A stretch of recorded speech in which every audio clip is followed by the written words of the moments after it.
I shared a story with you years ago that has gone from something that was not common to routine, that veterinary medicine practices, and especially veterinary medicine after hours in emergency facilities, are being bought up by private equity players on Wall Street.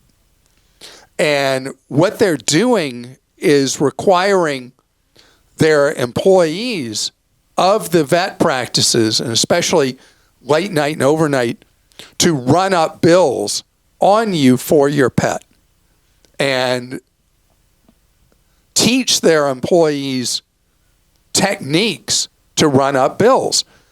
And when I shared the story, it was about one of our dearly departed dogs and member of the family, right?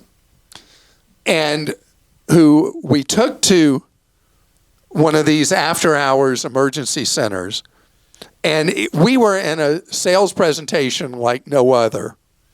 And the salesperson comes in with a clipboard and all the recommended things for our dog.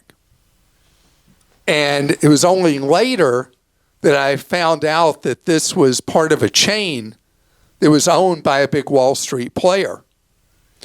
And this has become totally common now across veterinary medicine practice, even regular practices that are being purchased. I read an article about it in The Atlantic recently about how the private equity players have become basically plague, like a plague of locusts coming through the practice of veterinary medicine, coming between you and the vet doctor who you see.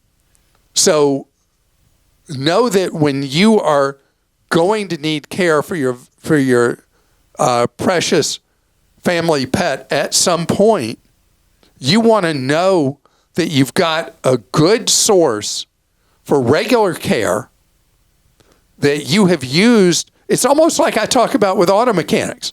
The time to find a good auto mechanic is not when your vehicle's broken down. It's for regular routine stuff.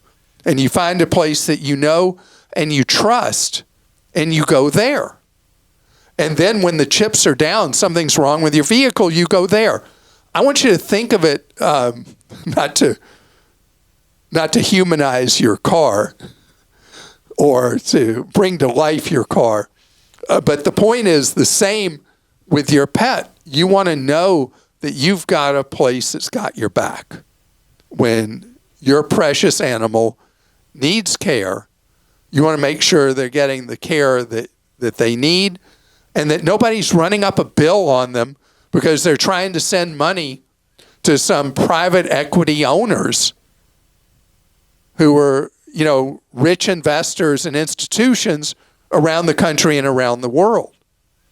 And especially with aftercare, you want to know who owns that aftercare. After hours care, the emergency facility, and you want advice from your regular vet that if something happens nights or weekends, where they trust. And you can look up and you'll be shocked how many of these 24-hour facilities are now owned by private equity players, and they have no interest in the well-being of your animal. They only have interest in charging you as much money as humanly possible, even if it's not necessary for the care or well-being of your pet. Private equity by itself is not an evil enterprise. But in a case like this, where it involves life-saving care or bringing an animal back to wellness, it does have the equation of doing that, because when they run the bill up so much, the next time you may hesitate on getting care for your pet, and your pet that could have survived without a great deal of expense may die because you're reluctant to get that care because of how you got ripped off the last time.